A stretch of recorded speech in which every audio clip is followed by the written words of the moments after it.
right, good morning. Good morning. Good morning. What an honor it is to be here with you all on today. First, giving honor to God for allowing me to be here. Dr. Banks, in his absence, allowing me to share his pulpit and speak on his behalf. Dr. Young, my pastor, it is an extreme honor to be here with you today. I will not tarry long. I believe there is a word for you this morning. If you have your Bibles, I ask that you will turn to Galatians chapter 6.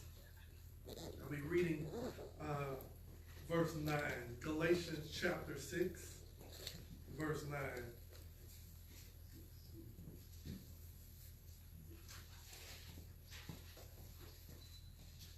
My first time coming down the new road. Saying I drove in. Never been here before, but I love the holiness, the warmth in the city. Stopped off to get something to eat and was listening to just the interaction between the other visitors there. It was awesome. Galatians 6 and 9. If you were there, say amen. Amen. All right. I'll be reading King James Version, and it reads, "And let us not be weary. Let us not be weary in well-doing. For in due season," somebody say due season, Due season. "we shall reap if we faint not." Amen. Now, this morning, I just want to talk for a few moments about, from the title, working to write out a title, saying, Lord, okay, you got to give me something. And he didn't give me the last part until this morning. It says, the cost of favor versus the price of weariness. The cost of favor versus the price of weariness. And listening to First Lady, who did such an immaculate job speaking earlier, listening to you confirm in my spirit what this message was about today. Amen. You know, we get in races, we get into things, and we always have a good plan to start off good. The start is, we're ready to go. We're gun-ho, ready to get the start on the way. You know, we get energized, we get enthusiastic. They tell us about the finish, so we get excited about the end. So we're excited about the beginning and we're excited about the end. But you know, then something unexpected goes on. You know, if we got a job, we say we're going to be on time for work. We got a task that we're going to complete. We're going to make sure we get it done. We say this semester we're going to make some good grades in school. You know, I'm going to do a good job this time around in making sure I do what I'm supposed to do and take care of the things that I'm supposed to take care of. We tell our kids, study, so that when the tests come, you already have everything together and you'll be ready. But the problem that we have is not with the start and it's not with the end. The problem is where we might get energized about the start and get enthusiastic about the finish. We fail to expect the journey. We fail to recognize that there is a challenge in the journey, in that thing called the process. I'm referring to that place between here and there. Amen. That place past what is expected. You know, when you get tired, you get frustrated, you get angry, you get disgusted and busted, you get all upset, turned upside down. Even when you get tired of hope. Oh, yeah. So we like to think that, you know, we don't get tired of hope. We get tired of hope. Hope is nothing more than an expected end. You know, when it don't work out the way you expect it to work out? Can I make this plain for you? Yes. There's a place past that, though. Yes. See, that scripture says that do not get weary. Let me tell you about weariness. Weariness is that place past sleeping. It's past time. It's past frustration. It's past being being upset. It's past being disgusted and angry. There's a place past all of that. You know when you turn around and you say, you know, I'm over that. We done been there, we done done that. I'm over this now.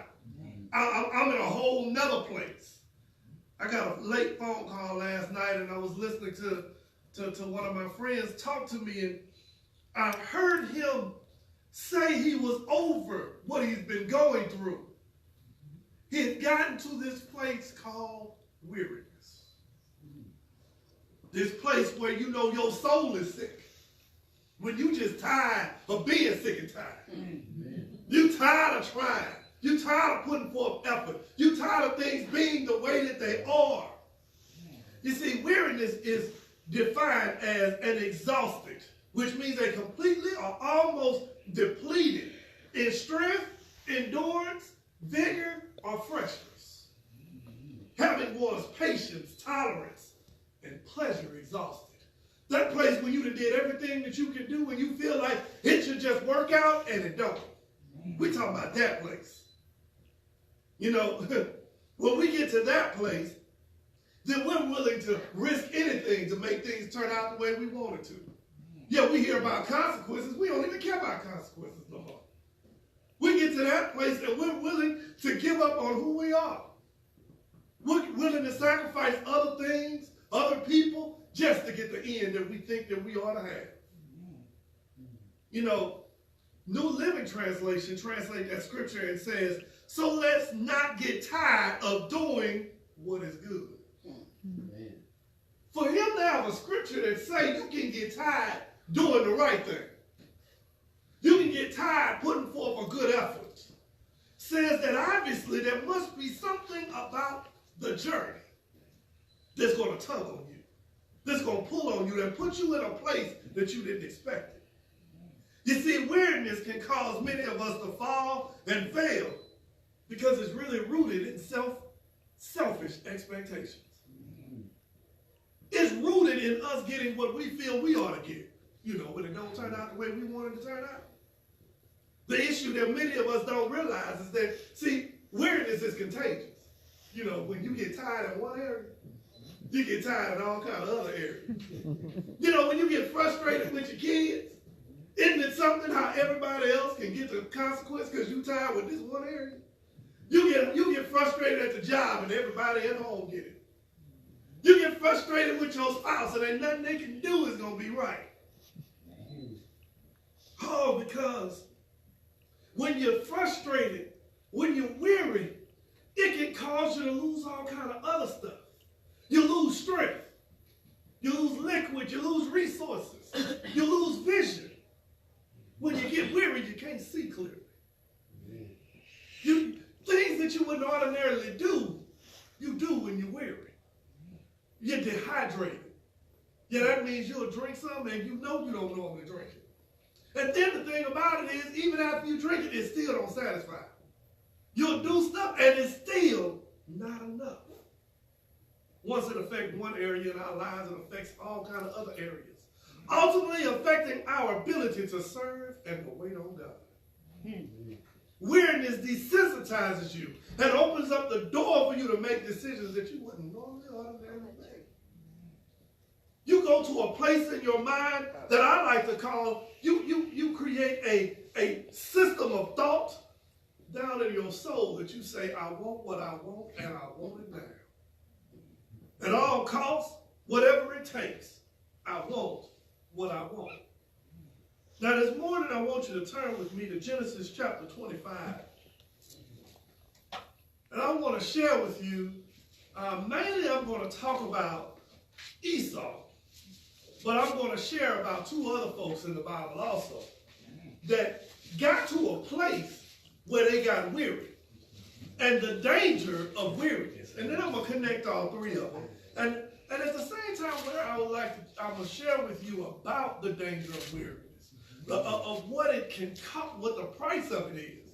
I also want to talk to you about the fact that you wouldn't be weary if they did not have favor on your life. Mm-hmm. So when you're going through what you're going through, it's because there's something else going on. There's favor. Now, Galatians 25, I'll begin reading in verse 29. And and just to catch you up, this is Jacob and Esau. As many of you know, that Jacob and Esau are brothers. And Esau was the firstborn. And Esau, as they were coming out of the womb, Jacob grabbed the heel of Esau because he wanted to get out first. He wanted to be the first one on the scene because there's things that are afforded to the one that has the favor. In this case, the birthright. Now, I want you to understand that I've learned this, that inside of each and every one of us, there's two things that are struggling.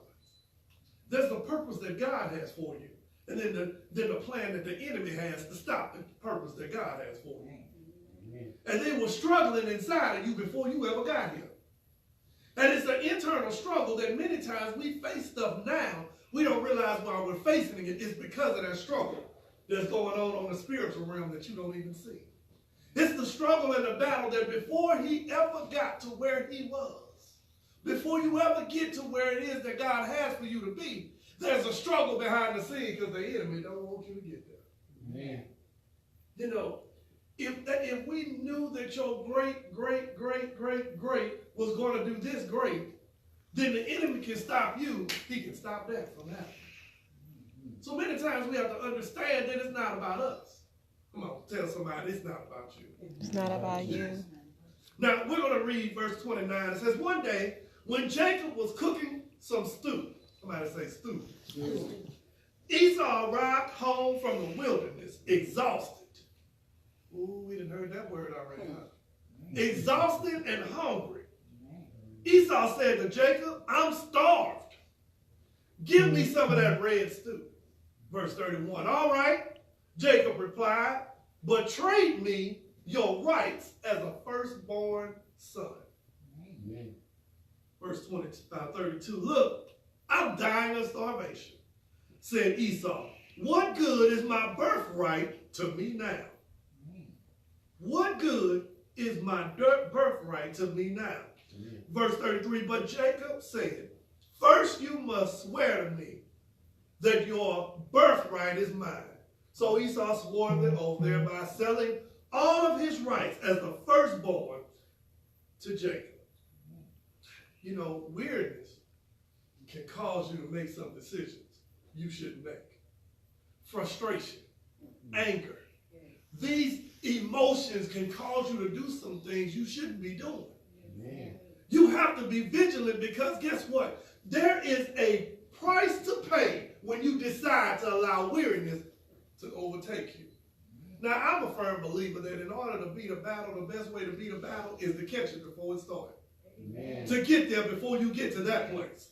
So we're going to talk about how to address weariness and overcome weariness before you get to a weariness state. Because once you get to a weariness state, you're already climbing an uphill battle.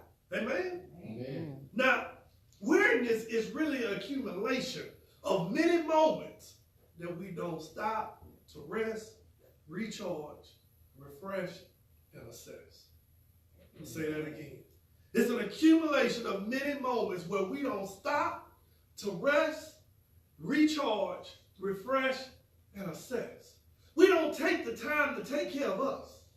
We're so busy doing and going and taking care of this and taking care of that that we fail to do what we need to do for us. Amen. So then we turn around and we have other folks and other things that we're still trying to do. Now, I like to say it this way. I heard it said this way not long ago. You share with other people out of your saucer, not out of your cup. Now, this is going to symbolize my saucer right here. And here's the cup. You see, when we share with other people and we give to them, what we need to do is we serve them off of the overflow out of our life. See, they get from out of the leftovers, the extra that's in our life. But this is what we have a tendency to do. We give so much to other people, this is what we'll end up doing. We'll forget and we'll still keep giving. And we'll stop taking care of us. And then we'll get to a place where all of a sudden, our cup is low. And now when a battle happens, when different things come up and different things occur, we'll give because we're so used to giving. Amen. When other people come and they need something, we'll give because that's what we do. And then somebody else comes and they got a problem or a situation, and because they're so used to us doing what it is that we do what we always do. Amen. We give a little bit more. And then all of a sudden we look up and our cup is half empty. We don't realize we don't have, our cup is half empty until we face a situation. We face a set of circumstances. And then we go to look for our issue, and then we don't have much to give. And they ain't got nothing to give you either. And we looking to give to other people, and then we're just looking like, but I don't have that much. So then we turn around and we give for our situation. Well, there's a problem. When you get into your situation and other situations, you'll look up and you won't have nothing else in your cup. Your cup is empty. This is weariness. This is that place past sleepiness, past tiredness, past disgusting. All because we didn't replenish us. You see, Esau was in that place. Because Esau worked out there in the field. And he was the one that was out there in the field doing stuff. Now, there was, Jacob was a mama's boy. He stayed in the house. He did everything in the house. But Esau was a daddy's kid. He was out there doing different things and taking care of different things. But because of that, he came in, but he wasn't taking care of himself. So he was empty. So when he came in, it was like, hey, I'm starved. I need something. He turned around and started acting out of desperation. That's what you do when you ain't got nothing else in your cup. You'll drink anything. You'll take anything from anybody. And that's the thing. It's like having a hole in the bottom of your cup. When you just take anything, it ain't enough. It doesn't do anything for you. You're still left in a place of emptiness. In a place that does not satisfy. It is because you have to constantly replenish. And we like to compare ourselves with what other people got going on. And what other people say. But you got to worry about your cup. We're going to talk about how to replenish the cup. But I want to first help you understand, I'm former military.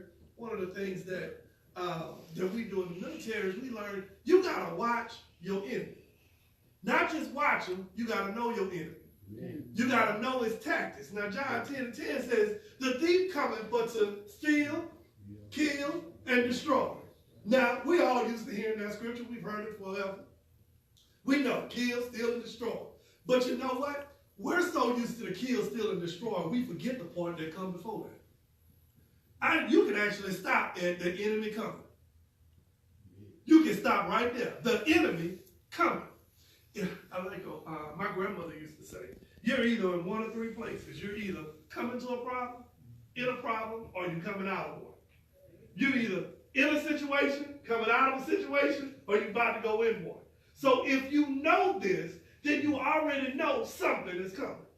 Now you might be sitting here this morning and you may be saying, I don't have no problems.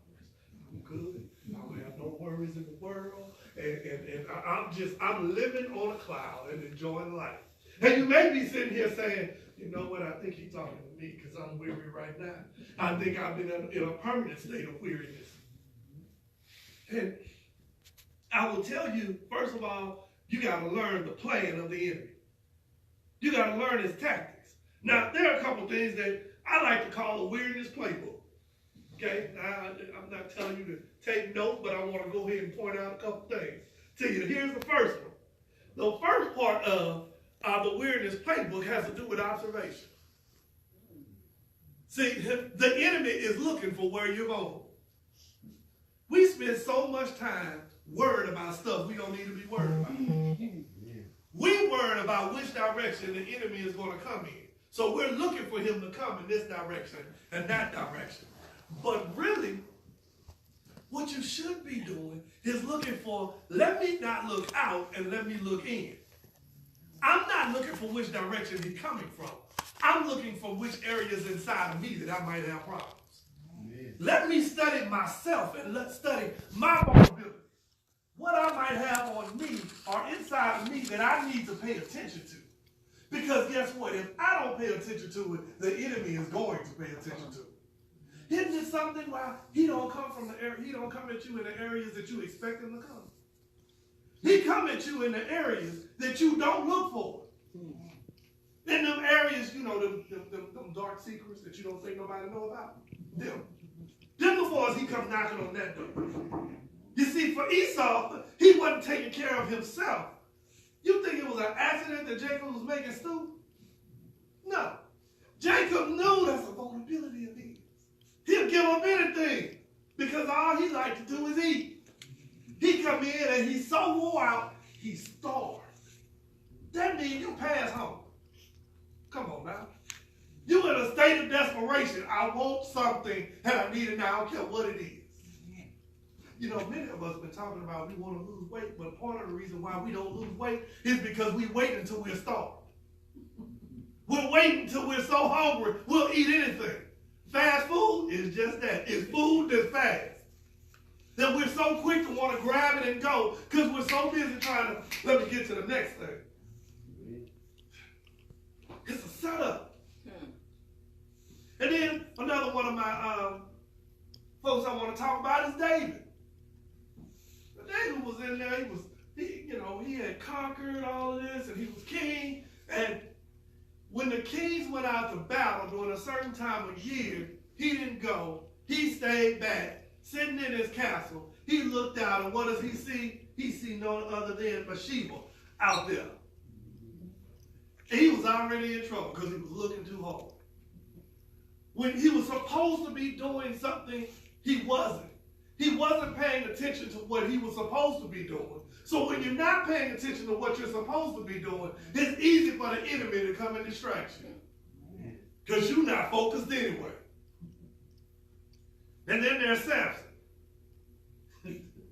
Samson thought he was great in his own eyes because he had favor. But see, all three of these folks had favor on their life. You know favor.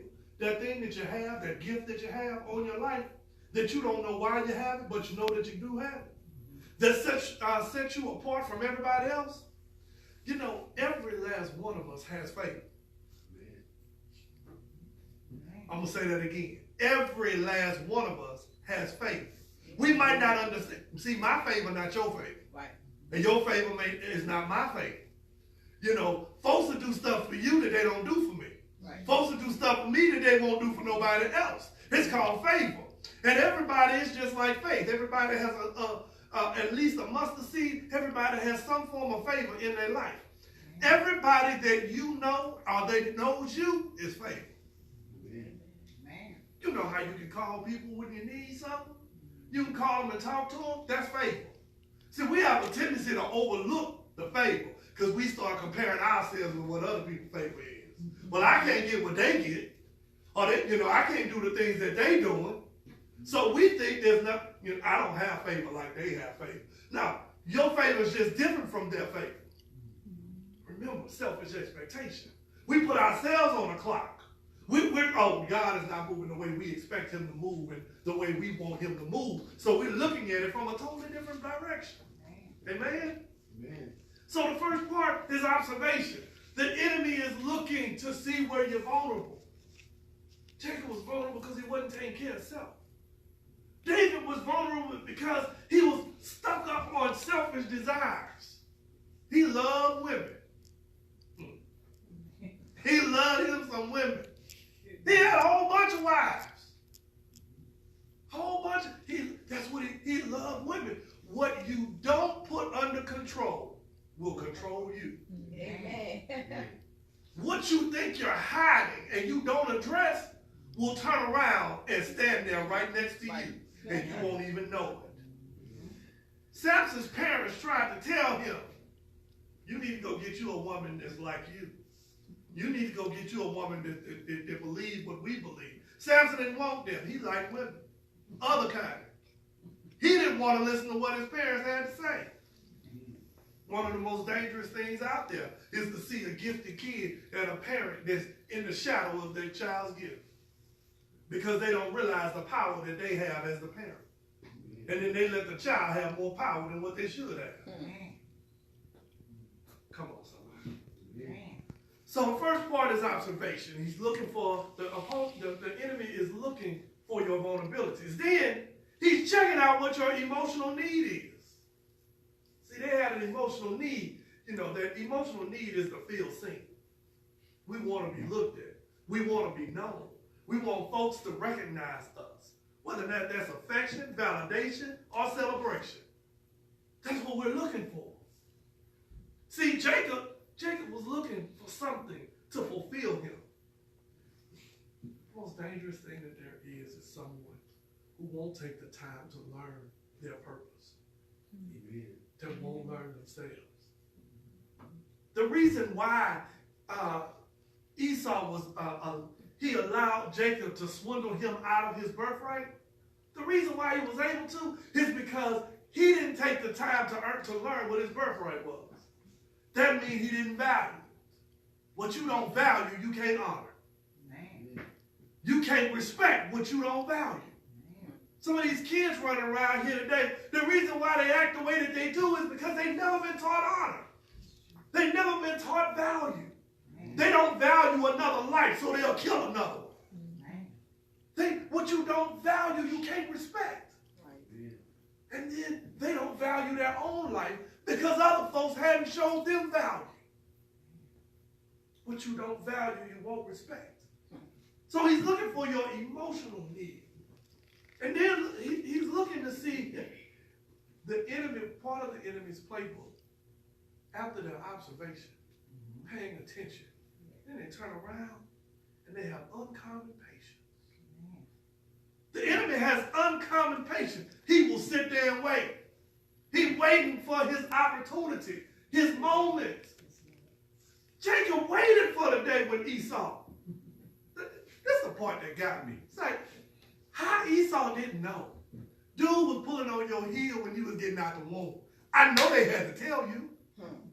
I know you had to know. This ain't his first time trying to trick you. This is just the only one that's documented. You don't wait up 10 years and then try again. But because he wasn't paying attention, oh, that's just my brother. He ain't out there against me.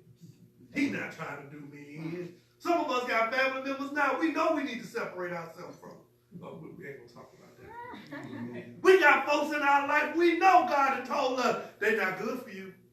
They was only supposed to be in your life for a season. In order for you to get to the next season, you might need to separate yourself from them. Because if you don't separate yourself, they will cost you the next season that you're in. Amen. They have uncommon patience, waiting on the right moment. You see, they realize the reason why the enemy is so patient is because they know in order to have a level playing field, in order to be on a level playing field with you, the only way they can do it is catch you when you slip. I'm going to catch you when you're not paying attention. I'm going to catch you when you're not ready. I'm going to catch you slipping. So you got uncommon patience. And then the enemy is going to come with a seemingly irresistible offer. He's going to come with a seemingly irresistible. See, Jacob was waiting until Esau was starving. You know what? I got the perfect thing for you. You know, he walked in the house. It was smelling good. He probably smelled it before he got to the house. That red stew. You can just imagine what he might have had in it. You know, we from the South. We like gumbo down here. You know that gumbo, the right kind of gumbo, you smell it before you get in the presence of it. You smell it and you already, you know what, I know that's going to be good.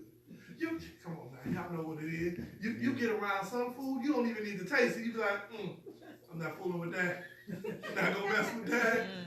And then you know that other food that you like because you already know, oh, can I get some of that? You wasn't even hungry till you start smelling it. Like, I'm hungry right now. I can take a little bit of it right now.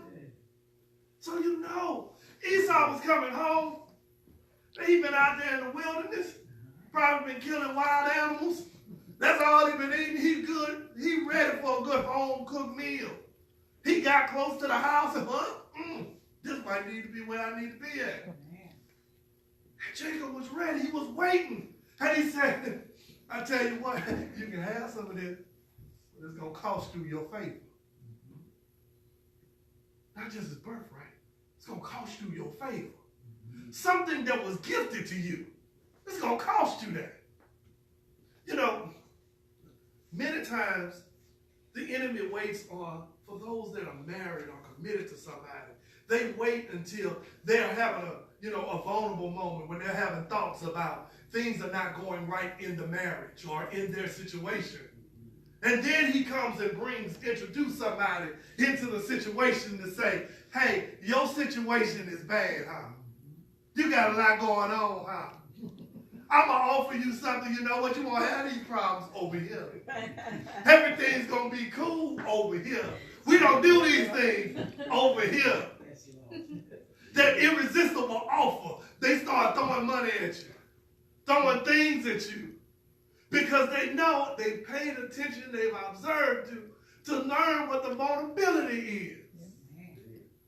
You better be careful, married folks. You better be careful who you go telling your problems to. Come on. Because the same ones you go telling your problems to will be the same one that's sitting there observing. So then all of a sudden they go from just listening to saying, it's all right. You know, I can help you make all the problems go away. It's a setup. Man. The enemy sits there and he says, he got uncommon patience, so they'll wait, let you go through your problems for years just being a listener.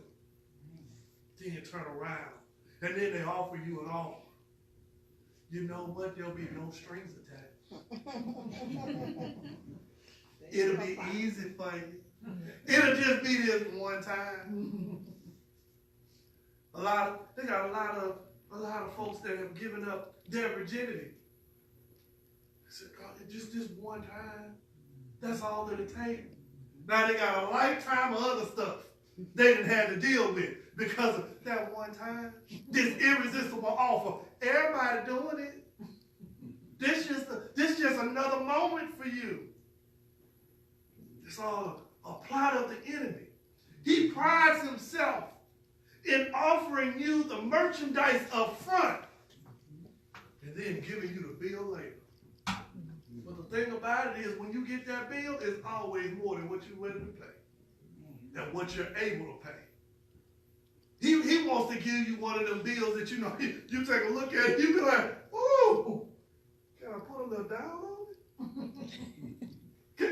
Can I put something down on it? Look, I can't pay for all this bill right here. It's like going to the store.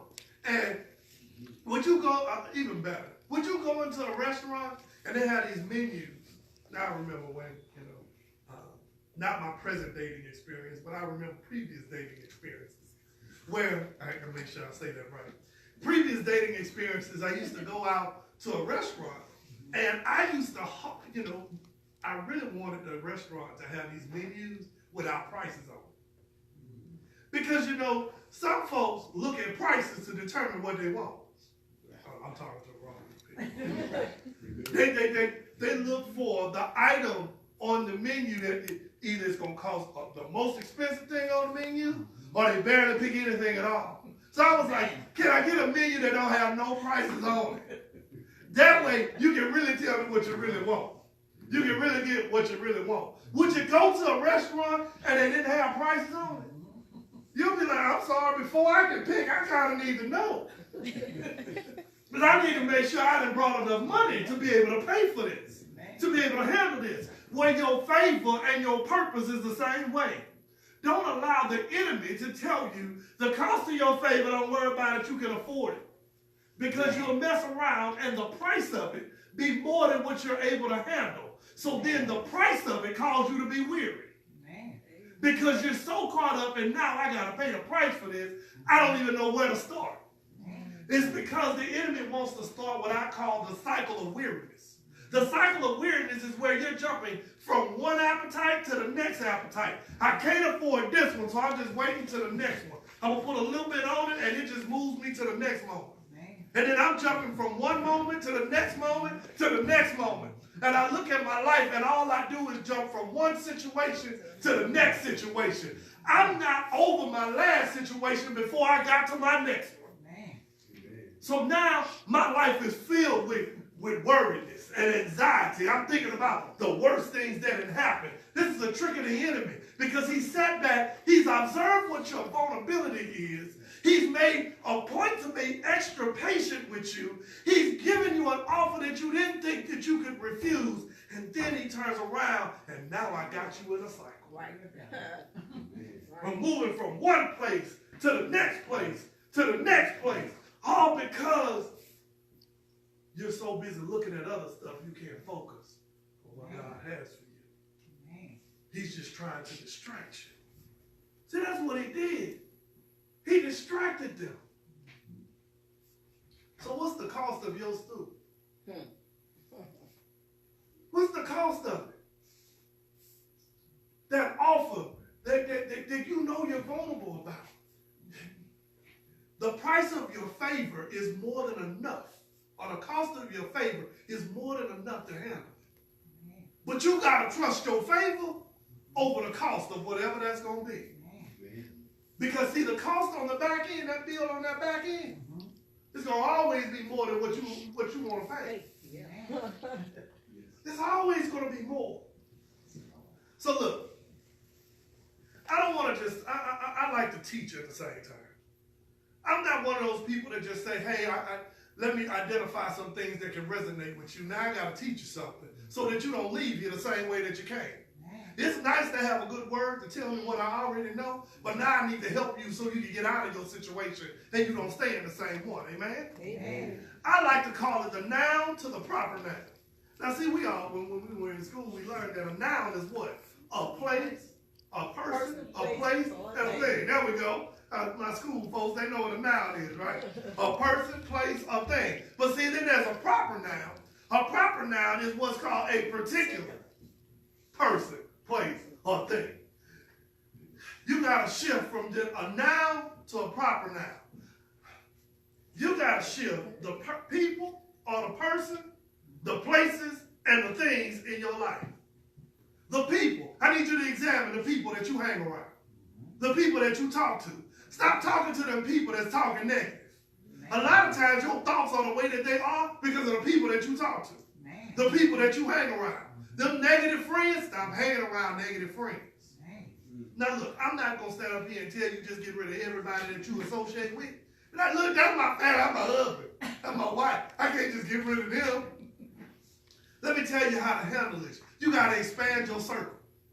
See, recently I learned the power of additional circles. See, I learned the power of influence. See, those that have the influence have the power. You'll catch that one later. Those that have the influence have the power. So, going back to my little demonstration, see, I learned something. See, I know that there's always going to be a realm of influence, a realm of people that are going to be coming to get something from me. I learned that always going to be those people. So, my job is to take and make sure, you know what? I know I have those people that are negative. They don't necessarily pour into my life, but they're always coming to get something out of mine. Okay, I'm the only one. Now, there's always, see, I like to say it this way. I'm on social media. I'm on Facebook a lot. And, you know, I have a whole lot of friends on Facebook. But I tell them, well, no, all of them are not my friends. That's the title that they gave themselves. That's the title that Facebook gave them. See, they follow me, but I don't follow them. You catch that one? There's a whole lot of people that follow you, but you don't need to be following them. Okay? They're following you because of what you can pour into their life. But you got to be careful who you let pour into yours. So that means in that circle, that means you might need to get a different type of circle, a different level circle to make sure the right people are influencing you. Because if you have the right people pouring into you, then you know what? Then your cup going to start filling. Your cup going to start filling. And you'll have the right things. And this got to be a constant pour. See, the way that this overflows is that there's a constant pour into my life. And as the constant pour into my life, other people reap the benefits of the overflow of what's going on out of my life. So recognize the people that you hang around. Make sure you have people that's pouring positiveness inside of you that's refilling you. They may not put into you the way you put into other people, but you know what you need for you. Man. So recognize and pay attention to the people that you hang around with. Then there's the person, there's the place. Watch the places that you go to. As a therapist, I counsel. And one of the first things that they teach you in counseling is, hey, I need you to recognize the places that you go. Yeah. If you're a recovering alcoholic, you can't hang out at the bar no more. Man. You can't work at the bar no more. Because if you're a gambler, you have an issue with gambling, you don't need to get the job at the casino. Man. You got to change the places that you go, because 40% of your mental health is affected 40% by your environment. 40%, that's almost half. That means it's an uphill battle if you hanging out in the same places. Stop going to the same things. You need a different type of environment. Sometimes it means you need to go visit some other places. You can never exist in a place you've never been exposed to. Ooh, yes. So that means you might need to go somewhere else. Do some different things. Stop using age as an excuse. Stop using your kids as an excuse. Stop using money as an excuse. You can afford what you want to afford. Man. Okay. I'm sorry. I'm a realist. Maybe I normally give a disclaimer before I get started that say I might come up your street, down your road, and if I happen to be seeming like I'm reading out of your mailbox, then it ain't on me. Talk to the Holy Spirit about it. Amen. But I need you to understand, guess what? Your places that you hang around have a large part to do with why you might be in the situation that you're in. Man. You should not be where you were 10 years ago. Right. Your mental state, your physical state, nothing about it should be the same. Your room don't even need to still look the same way it looked 10 years ago. Man. Because whatever's not growing is dying. The moment you stop growing is you're dying. Man. If your marriage is still the same way that it was when you first got married and you've been married 10 years, there's something wrong. Amen. Because you're not the same person you were yesterday, let alone some years ago. Man. Neither is the person that you're with. I counsel couples all the time. I don't know who this for, but I'm throwing it out there anyway. I counsel couples all the time that talk about the issues that they have. I just don't know this person. I said, when was the last time you learned something new about them? I know what they do. That's the problem. You get caught up in your selfish thought process of figuring I know everything that I need to know about this person. And now you done already messed yourself up. Because now you're not taking the time. You're always a student. When you marry somebody, you said before God, I agree and I vow to be a student of this person for the rest of my life. Man. I'm going to learn this person just like I learned myself. Man. And if you don't know yourself, you don't need to be getting married to nobody. Man. Oh, I'm just throwing that out there. All right. I'm moving on. If you don't know you, how can you expect somebody else to learn you? If you still trying to figure you out, let me just say it like it is. You still trying to figure you out. How you expect somebody else to figure you out and you figuring them out?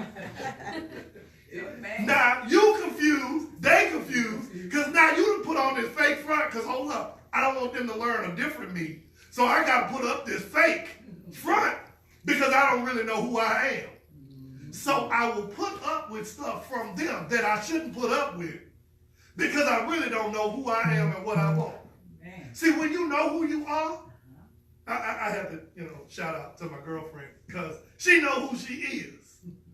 And because she know who she is, she said in a heartbeat, I'm not going to put up with this. When we first met, I'm not going to deal with this. This is the way that I am. These are the way that things are going to be. I like this. I don't like that. How frustrating is it to meet folks and they just don't know nothing about what they want? What you want to do? I don't know. Where you want to go? I don't know. What do you like? I don't know. Whatever you like. Wait, no. I need you to know who you are. You don't have to like what I like, because honestly, if I wanted somebody that liked everything that I like, then I wouldn't be with somebody else. I could just be by myself. Amen. Okay, I'm just trying to help somebody. So, hey, recognize you got to take the time to learn who you are. Pay attention to you.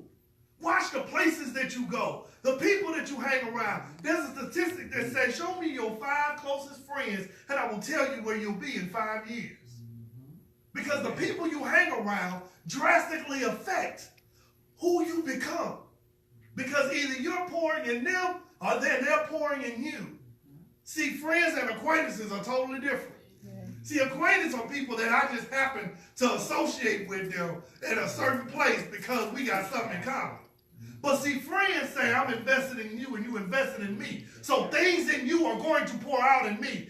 I don't make friends with thieves.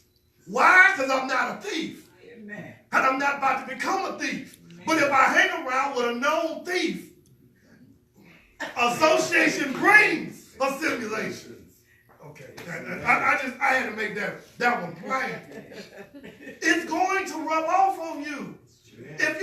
If you got friends that cuss, and all they do is cuss. See, my thing is, number one, I'm going to tell you, okay, I got an issue with your cussing. Now, if you're really going to be my friend, then I'm not telling you you got to stop cussing, but as my friend, you ought to know enough that you'll stop cussing around me. Because you know that's not who I am. See, if not, then guess what's going to happen? I'm going to look up, and then I'm going to be cussing just the way you cussing. Because association brings about a sin. Okay, yeah, I'm going to catch this one later. I'm telling you, there's a power in the people, the places, and the things that you associate with. Start getting particular about what you are around. Amen. We don't pay enough attention because we don't recognize the power of those things. Man. See, you got to also pay attention to the things that you hang on to. Man. And the things that you do. We hang on to some stuff way past what we need to be hanging on to. God told you need to let that go. Man. You need to go somewhere else. You need to stop doing that. You still trying to hang on to a bottle you've been delivered 3-4 years ago. You still trying, I just got this one little thing that I'm just, because I let it become my identity. Be careful what you allow to become your identity. See, you allow it to become your identity because you chose for it to be. Yeah. If you're not particular about your people, the places, and the things that you do, then you know what? You'll trade your favor. You'll trade your favor. Now, I found something interesting when I was studying that scripture over and over again, or that story when he talked about he would trade the stew, trade his birthright for the stew. Trade. You know what other word got that same trade thing in it? Tradition. It means I will rather not learn what's new to hold on to what's old. I'm not willing to give up what I see could be better based off of my past, based off of what I figure I already knew. Sometimes we get so caught up in who we are. Some of you may be sitting there right now saying, I hear everything that you're saying. It's a good word. But you know what? Let me tell you about my past. You don't know my past. You don't know what I've been through. You don't know what kind of story I got. And you know what? I know my story better than I know my future. And because I know my past, my past story, I know my past story better than I know my future story, I hold on to my past story instead of letting go of the things that I need to for my future. Yeah. Man. If you're not careful, then the weariness of your past will cost you your future. Amen. It'll cost it to you. Now I want to close with this. To help you fill your cup, I'm going to give you some pointers. From the physical standpoint, stop waiting until you are hungry or thirsty to consume something. Amen. See, when you talk to a nutritionist, you talk to doctors, they'll tell you, if you wait until you're thirsty, you're already dehydrated. If you wait until you're hungry, they'll tell you you're supposed to eat an average of 6 small meals a day. And you should never be hungry. Because what it does, it helps the body to constantly be digesting the food that you have. So it's not cranking up, slowing down, cranking up, slowing down. Give you a quick lesson of how this goes. If you wait until it's too long, then your body will automatically shut off, and then it'll just store everything as fat. Hence, you gain weight. I'm going to go ahead and put that out there. So, number one, take a breath. Sometimes you just got to remind yourself to breathe. It's not the end of the world. Take a breath. Even though it might seem like it's overwhelming and it might seem like it's too much, take a breath. Because guess what? If you're able to take a breath, that means you got another chance. Amen. If you're able to take a breath, you got another chance. In other words, if you're able to complain about it, you have the power to do something about it. Amen. If you're able to complain, you're able to do something. Number two, create a routine. Examine your habits. Pay attention to the things that you do. 80% of what you do is out of habit. So you're constantly doing stuff, you don't even realize you're doing it. Pay attention to the small stuff. You know, when you call and you start gossiping about something before you even realize, and you turn around and say, I said I wasn't going to gossip no more. And then you caught yourself doing it. Pay attention to the small habits. How you going to say, I'm going to stop drinking coffee, but you go and drink coffee every morning? You go to the McDonald's and you happen to get coffee every time you go. Let's change your habit. Don't go to McDonald's. Get rid of the coffee pot out the kitchen. Okay. I'm just throwing it out there. Can I make it plain for you? Yeah, make it plain. The third one, drink plenty of water. I'm sorry, I just got to be a realist. Find out how much water you need to be drinking on a daily basis. Drink the water. Help yourself. See, this is about your physical well-being. Eat in small, frequent amounts. We talked about that. Get active. Exercise, folks. Get out and exercise. Do something for yourself. I'm sorry. I know you came to church, but you might not expect it to get realistic stuff outside of the spiritual level. I'm here to tell you, your body is a temple. You are responsible for taking care of it. And if don't nobody stand in a pulpit and tell you need to take care of your physical well-being, you're not being a good student. And then last one, rest. Learn how to go to sleep. Yes. Amen. Learn how to go to sleep. Go to bed early. Yes, early. I know my girlfriend gonna love this one because she loves to sleep. That's one of her things. And I always used to knock her about it, but you know what? Rest is what you need to have. So you can live a full life. Amen. And then on top of that one, get you some power naps in if you need to. Oh, yes. 20 minutes. Yes. Set you a timer, get you a power nap in, a good close eye. That's all. Get you a couple minutes, it'll change the whole trajectory of your day. Because see, when you're tired, you're grouchy. Oh, okay. When you're hungry, you're grouchy. When you're frustrated, you're grouchy. Some of us go off on people, and it's our own fault. It ain't even other people's fault. Okay, all right. I told you I was going to tie this together to make this plain for you. In order to keep weariness from occurring, you got to stop all of this other stuff. And it starts with you. Taking care of you. Other folks don't control you. You control you. Then from the emotional standpoint, listen to some music. Listen to some music. Because guess what? Boredom leads to fatigue. Ain't nothing wrong with singing and dancing. Even if you're not a good singer, guess what? Don't worry about it. Just don't go singing in front of people. Can I say it? Yeah. Just don't go singing in front of people. It's all right to sing to yourself, riding in the car, blow away. If somebody got a problem with you singing and while you riding in the car, tell them roll their window up. Or to go on about their business. But you need to do it for you. Get out there and dance. I was dancing last night. People looking at me, I ain't never seen you dance before. I don't know why. I love to sing and dance. I don't necessarily get on a stage and do it in front of people while I ain't doing it right now.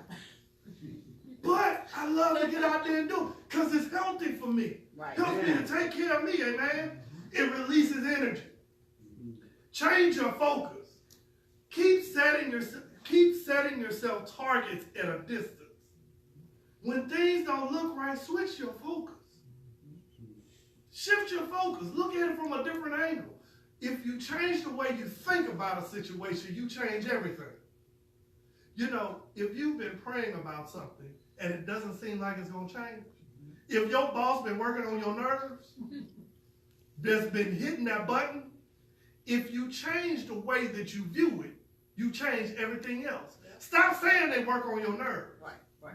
Because the power of your mouth has a whole lot of power. Yes. You speak life or death that way. Scripture. So if you change the way that you look at the situation, change the way you speak about it. Let me give you a quick equation I always use. Mouth plus heart equals success. The Bible says it clearly. In order to be saved, if you confess with your mouth and believe in your heart, that's the equation. Confess with your mouth. Say it through your mouth. Believe it in your heart. Then it equals success every single time. That same equation works across the board. If you start speaking positivity about that negative situation, eventually you'll believe what you're talking about. Amen. Believe in your heart that God is going to take care of it. Once those two get on the same page, success is inevitable. Amen. Even if they're not doing what they're supposed to do, they talking to you crazy, you keep speaking positivity. You don't allow them to control you. You control the situation. Amen. Because see, you are a thermostat, not a thermometer. You control your atmosphere. Amen? Amen. So shift that. Embrace optimism. Stop looking at life from a negative perspective. Everything in your life, you know, oh, woe is me. The last issue was a problem. This issue going to be a problem. Next issue going to be a problem. And things are never going to look right. No, you need to surround yourself with positive thinkers. Stop hanging around the negative folks, because they'll feed your negativity. Remember about your cup. Amen? Amen. And shut down information overload. At some given point, turn Facebook off. At some given point, unplug the phone, turn it off, so you can get some rest, so you can reset yourself. Stop feeding yourself negativity, and then you won't have to worry about negative coming out. Amen. Amen. Amen. And lastly, I'm going to close out talking about spiritually. Talk to God. Amen. Talk to God. That's through your prayer life. Amen. You don't have to drum up no big long. The same way you talk to your friends, talk to God. Amen. In the same way your friends wouldn't let you talk without listening, don't do that to God either. Take the time to listen to God when He's trying to tell you something. Amen? Amen. Fellowship with it. That's praise and worship, folks. Yes. You don't have you need to do more praise and worship than just what you see when you come to church. Amen. You have your own personal praise and worship. Amen? Amen. Learn the standards. That means read the word. If you don't have the word inside of you, then you're already in trouble. And then feed your spirit. Use outlets to pour into your spirit. That means use some other areas to pour into you. I love YouTube because you know what? It has put me in close proximity with a bunch of ministers and speakers that are speakers sometimes outside of the ministry. There are a lot of secular speakers that speak positivity, that teach things. I use those different outlets to pour into my life. Because folks, in order for you to change the person, place, or thing, and for you to become a better who you are, in order for you to not allow the cost of weariness to overtake you, understand and recognize the favor in your life. Recognize that it costs a lot, but everything is already inside of you for what you need for you to overcome